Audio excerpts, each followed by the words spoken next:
Yeah, I am. We have a corporate event happening on Tuesday, and there'll be people from the UK, Australia, and the United States on Zoom. And so I have a six-piece Fascinating. band that'll be in this space here. And so I've just been preparing for that. And of course, while I prepare for virtual, especially anything virtual, I'm Yeah. always keeping my fingers crossed and I'm always meditating and praying that the freaking virtual gods are on my side Yes. because, in events, we're always hoping our contract is tight enough. And now with virtual events, it's a whole other set of clauses in the contract. Yes. I can imagine. And sometimes it was out of your control though with technology. Absolutely. And all I can do is call Spectrum and have the highest level of internet that money can buy. I call Spectrum to make sure that my device is prioritized and everything is okay. And Yeah. it's a list of stuff. If it's a Zoom event, I have to make sure I've done all my research about Zoom and Zoom audio. Yes. You have to make sure that your Ethernet hardwired to your modem and router. You have to make sure that there are so many little tiny things that need to be in place for virtual events now. It Was is, this something you had to learn, or because this wasn't something that you were doing a lot of before this happened, right? yeah. Wow. Um, a lot of people don't know, I'm a bit of a geek. I love researching and I love learning new things about technology. I do hit a plateau and I do hit a wall, and there are times I just go, that's enough. Yeah. I know that I was doing, virtual live concerts on Facebook since May, and then by the end of August, I went, that's enough. I need a break. Yeah. Uh, I can imagine. It's a lot. it Yeah. is a lot because it's a whole other beast. And what gets me too in our industry, especially now everybody's learning and they have no idea the set of skills it takes to do virtual. Yeah. Obviously with what we're doing today, this is just, hopefully, Wi-Fi will be on our side and here we are. But when it Yeah. comes to a virtual thing and getting hardwired and getting a whole broadcasting team together, because it's your Wayne's World. It's your Yeah. TV show, and you need a crew. And not only do you need a crew, it's expensive.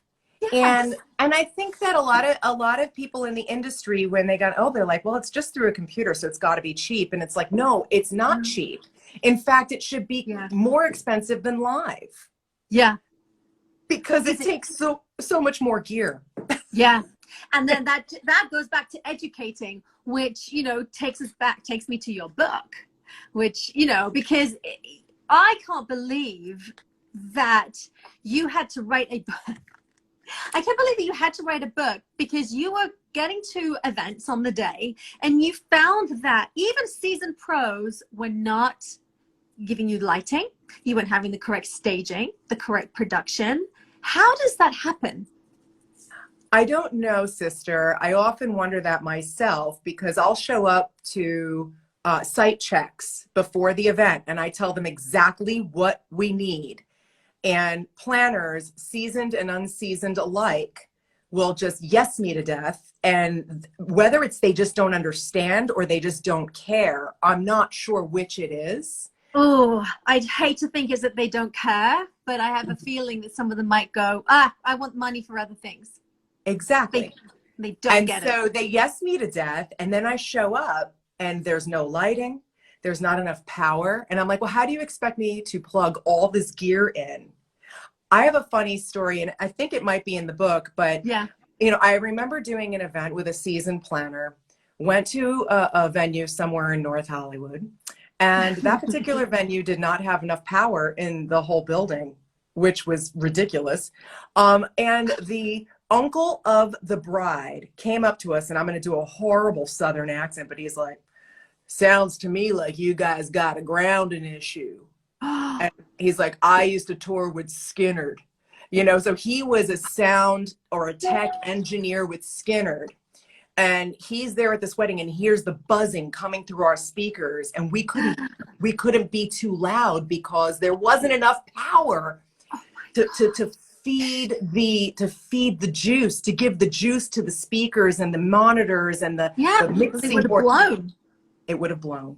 And the planner literally looked at me and was like, well, what do you mean you need 320 amp circuits of power? I don't know what that means. And I said, I did a site check with you, told you that the venue did not have enough power, that you were going to have to bring in a generator. Yeah. You said yes. I show up and there's no generator. Yeah. So why do I go to a site check? Pray tell me, why do I waste my time if you ain't going to listen? So I wrote a book. I hear you. And it's really great. I mean, going through it, I'm like, okay, thank God I asked that question. Yep, I do that, I do that, I do that. And especially about lighting, because I cannot believe that you showed up to a wedding once and you said, is there lighting? And the planner said yes. And it ended up being Fellini lights, the little Italian lights. The twinkle lights. Okay, you said once. You showed up once. I wish it were only once, honey. Oh, you know God. how many times I've shown up to an event and I'm like, are you kidding me right now? What's happening? Where are the lights? Well, here are the lights. Here are the bistro lights. And I'm like, I have videos of it. They're up on my Instagram page. I don't want to, I won't mention names, but guess what? When you go to my Instagram page and you see me in the dark, I purposely post those because those planners should be a little tidbit embarrassed. I'm sorry. Yeah. You're a designer. You're a designer. You don't ignore the band. I say this. If the couple hired Maroon 5, would you treat Maroon 5 this way? Exactly. No, you wouldn't. So you know what? I beg of you all out there in the events industry who happen to be planners, pretend all your bands are frickin' Maroon 5 and treat them with the utmost respect, because the couple hires live music. They hire live music because they want to spend the money on greatness. And live music ain't cheap. Right? No, and the ironic thing is about this, usually with a band, the players have been on tour with Maroon 5, or they've been on tour with Barry Manilow. They've been on tour with, Shania Twain or whatever. And exactly. So that's what usually happens with the bands. You have musicians that tour, they come back, they're not working, they play for weddings. So it must be incredibly frustrating for them and for you to not be treated with the respect that they deserve. And I think that's what it is. It's respect. It's a respect. It is a lack of respect thing. And you know what? It's an age-old thing, Charlie, And I just want to give a shout out to Miss Glorious White here. Thank you for saying I look lovely. Yes, you do look lovely. Yes. Thank that you. Curly hair.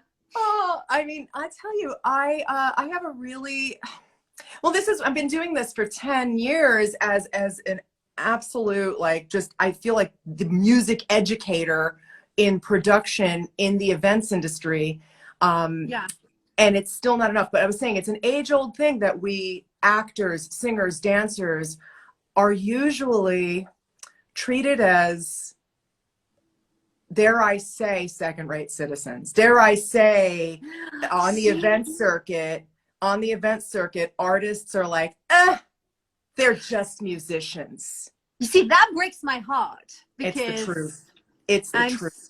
You know what? I'm really sorry that is what you are experiencing, because and maybe it is education. Maybe it's you and I going on the talk circuit, cater sauce or whatever, and explaining what, because I know a lot of planners will roll their eyes and go, yeah, I know all about that. I know all about that. Well, then why aren't you doing it? Because without the great band, without the great music, without the great lighting, without the great sound, the wedding was there when it could be. Yeah.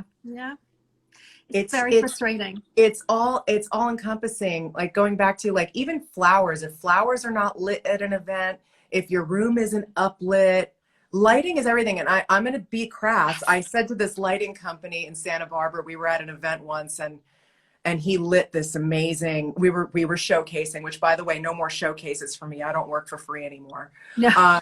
But he lit this amazing thing that Percy put together this event. And I said, you did such an amazing job. And I said, you know what? If it ain't lit, it ain't shit.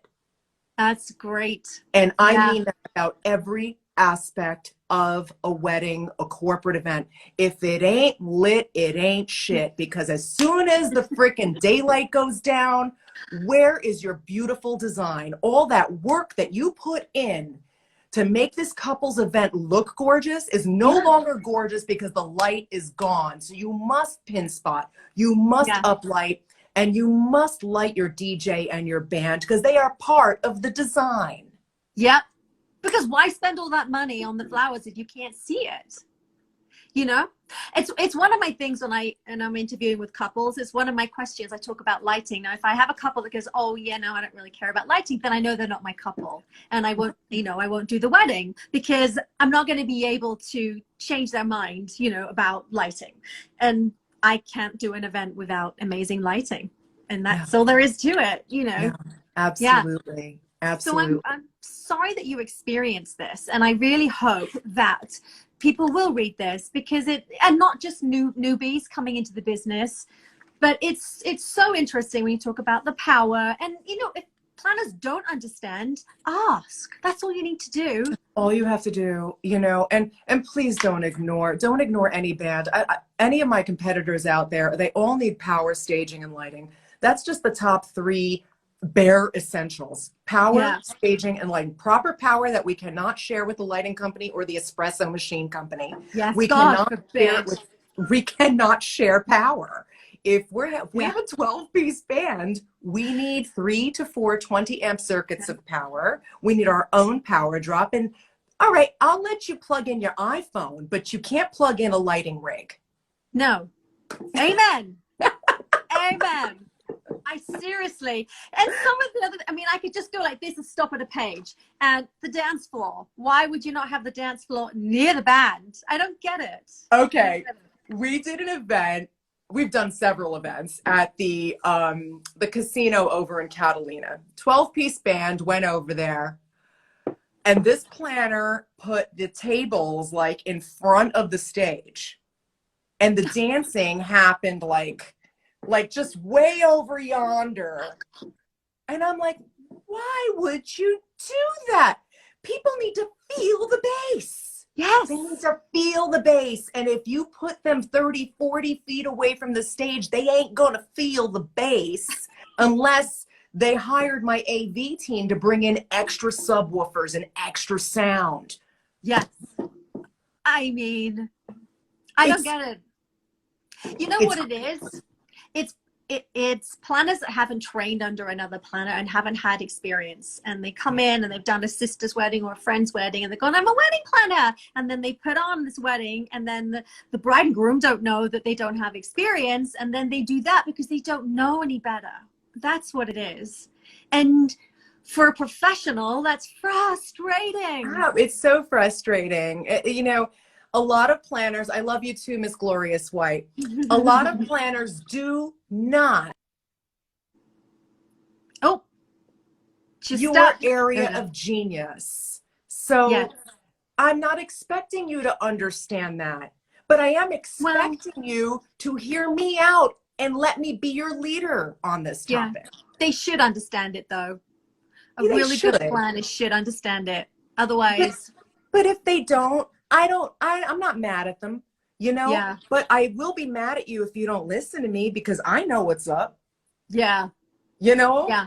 And so people, look, I've rubbed a lot of people in this industry the wrong way, Charlie. I know that because I'm a very strong person. But you know what? I don't want to work with those people if they don't understand that what I'm looking at is the whole thing. I'm looking at the whole production. I'm looking at your design. I'm, of course, thinking about the client, it's stuck again. What's going on today? Somebody tried to call me, but my goodness. Like, listen, it's all about the whole production. When I'm here talking about, music, it's not like, oh, I'm a diva. My band are divas and divos. No. This is about all of us. And when I say we need a green room, I'm not saying the band needs a green room. I'm saying all vendors need a green room. Everybody can work together. We can all be in the same space. But it's important that we're all taking care of each other. It's not that we don't want to share space with other vendors and people are like, oh,